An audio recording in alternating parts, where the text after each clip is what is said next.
Hello everyone, hope you're doing wonderful today. Welcome to episode 2 of Pouring Things in Resin. Today we'll be putting paper, wood, and a resin cast itself in resin. Let's get started. We will start with paper. You have to seal paper before putting it in resin. So you can use either glue or sticky tape. I'm using regular glue to seal the paper. So just put a little glue and spread it all over. I'm not putting glue to the back of the paper, and I want to show you what happens if you don't seal both sides of the paper. So I've put glue, at least 2 layers of glue, just to the front part of the paper and allowed it to fully dry. The second method to seal paper through sticky tape. So place your paper on the sticky part of the sellotape and fold the clear tape over the paper like so. Do this very carefully, you do not want any air bubbles to get through. Gently rub over the paper until everything is stuck properly.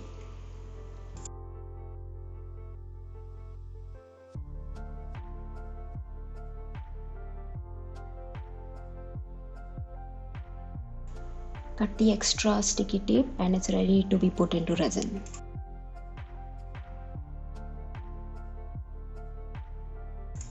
Observe what happens when I put this paper into resin. So slowly into resin and immediately you can see the color change in the paper that had no glue at the back. Sealed in sticky tape is unaffected, while the paper that was not sealed at the back, the resin seems to have gone through. We'll see how this turns out once the resin has cured fully.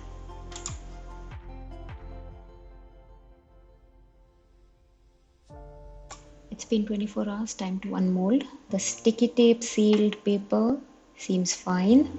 Let's turn this over. The resin seems to have gone through paper that was not sealed at the back.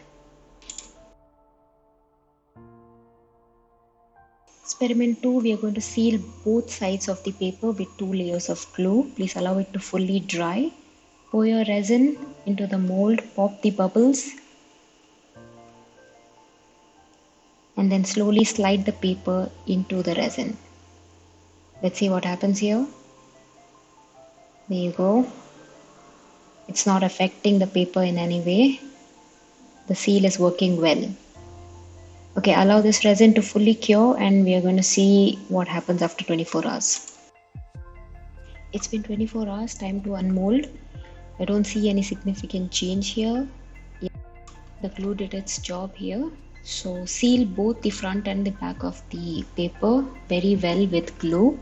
Put at least 2 layers of glue, making sure it dries very well in between. Make sure there are no gaps. Next we are going to move on to wood, a very common object that is used along with resin. Wood is porous, but the resin usually does not affect the texture or the color of the wood too much. So what I've done here is I've taken 2 popsicle sticks. I have colored it with green acrylic and the second I have left it as it is. I have cut them into 4 pieces, 2 of each. The first and the second piece I have not sealed it with anything. The third and the fourth piece I have sealed both the front and the back with varnish. I will allow the resin to fully cure and we will see how this turns out.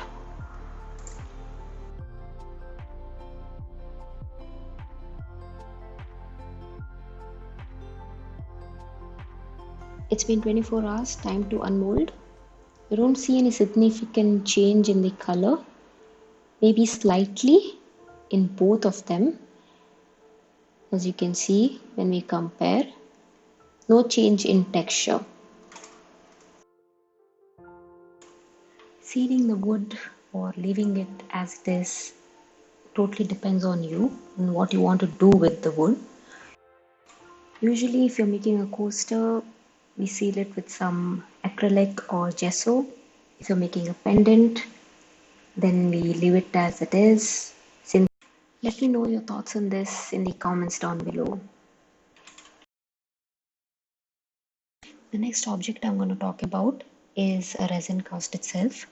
So no priming, no sealing required here. Then cast is clean and put it into the resin.